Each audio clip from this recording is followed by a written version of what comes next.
साथियों, आपको पुनः आपके अपने इस चैनल पर अतिथि शिक्षक या फिर शिक्षा से संबंधित सभी जानकारियाँ मिलेंगी।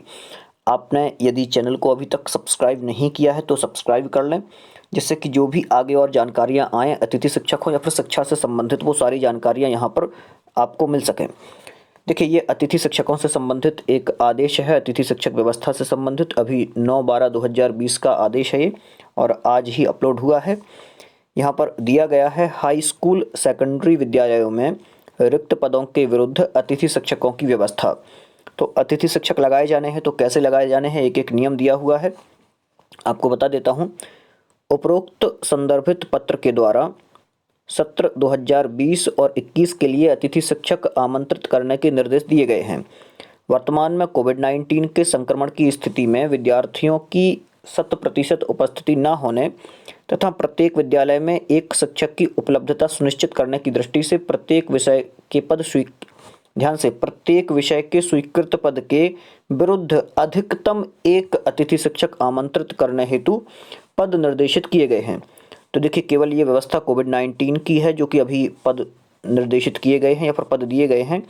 तो केवल एक ही पद खुलेगा। जिन विद्यालयों में कुल नामांकन कक्षा 9 से 12 के विरुद्ध लगातार एक सप्ताह और औसत उपस्थिति जो है 80% या इससे अधिक होने की स्थिति में विद्यालय की स्वीकृत पद संरचना अनुसार रिक्त पद हेतु अतिथि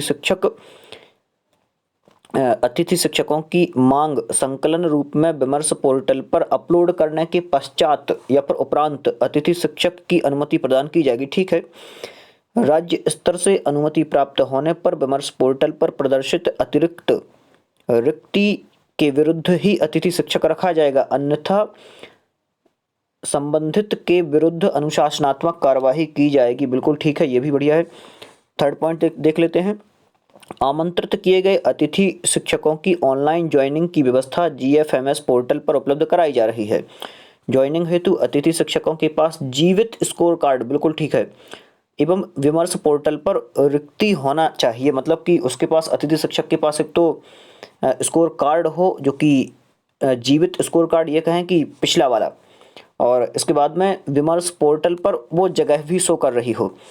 चौथा दिया है, एक परिसर एक शाला के अंतर्गत संचालित हाई स्कूल हायर सेकेंडरी में प्राथमिक एवं माध्यमिक के शिक्षकों से उनके विषय के अनुसार अकादमिक कार्य लिया जाए। बिल्कुल ठीक है। प्राचार्य द्वारा यह सुनिश्चित किया जाए कि शाला में पदस्थ समस्त शैक्षणिक अमले एवं अतिथि शिक्षक के द्वारा अध्यापन कार्य किया जाए, जिससे कि वार्षिक परीक्षा के पूर्व निर्धारित कोर्स पूर्ण हो सके। ये भी ठीक है।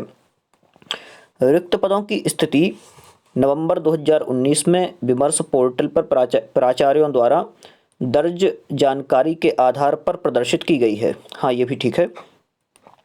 आगे, मानदेय गणना की दृष्टि से अतिथि शिक्षकों का मानदेय कालखंड के मान से निर्धारित है, किंतु यह अंतर्निहित है। बिल्कुल ठीक है, ये शब्द इन्होंने जोड़ दिया है कि ये अंतर्निहित है कि अतिथि शिक्षकों को शाला समय में उपस्थित रहना होगा, मतलब कि पूरा टाइम आपको वहां पर देना होगा। ये पॉइंट जोड़ दिया है।